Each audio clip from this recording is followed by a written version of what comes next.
మనము రాష్ట్రంలో ఉన్న సంఘాలన్నీ మనము కలుపుకొని ఒక ఎలక్షన్ చేసినట్టయితే మనకు దాని ద్వారా కమ్యూనిటీలో ముందుకెళ్తాము.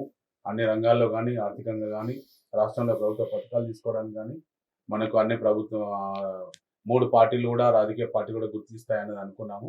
కానీ ఎప్పుడు కూడా అది జరగలేదు. కాబట్టి నేను ఈసారన్నా కూడా నా పదవి కాలం పూర్తి తర్వాత కూడా నేను రాష్ట్రంలో ఉన్న 12 వేల గ్రామాల్లో సుమారు ఒక ఊర్లో 2, 3 గ్రామాలు ఉన్నాయి.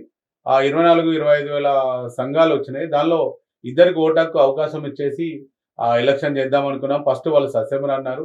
తర్వాత మళ్ళీ కొంతమంది పెద్దలను ముందట పెట్టి నేను మళ్ళీ పటేల్ సంఘంలో పోతున్నా అంటే వద్దు, దీని మీదనే కొండ దేవన్న గారు చెప్పినట్టు చేద్దామని మళ్ళీ మాట ఇచ్చినారు.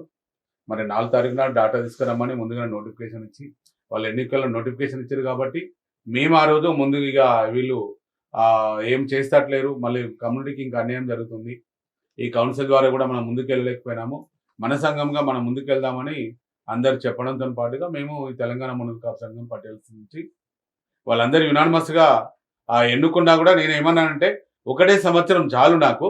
ఈ ఒక సంవత్సరంలో ఈ రాష్ట్రంలో ఉన్న ప్రతి ఒక్క గ్రామ సంఘాలు, మండల కానీ, జిల్లా కానీ, అనుబంధ సంఘాలు, అనుబంధ అంటే మహిళా సంఘము, రైతు సంఘము, సీనియర్ సిటిజను, కార్మిక విభాగము, విద్యార్థి విభాగము, యూత్ విభాగము, డాక్టర్స్ విభాగము, బిజినెస్, ఇవన్నీ కూడా సంఘాలన్నీ వాళ్ళందరినీ కూడా కమిటీలు చేర్చి 1,00,000 మందితోని అధ్యక్షులు, కార్యదర్శులకు ఓటింగ్ ఇచ్చేసి రేపు పొద్దున రాష్ట్ర ఎన్నికలు పెడదాము.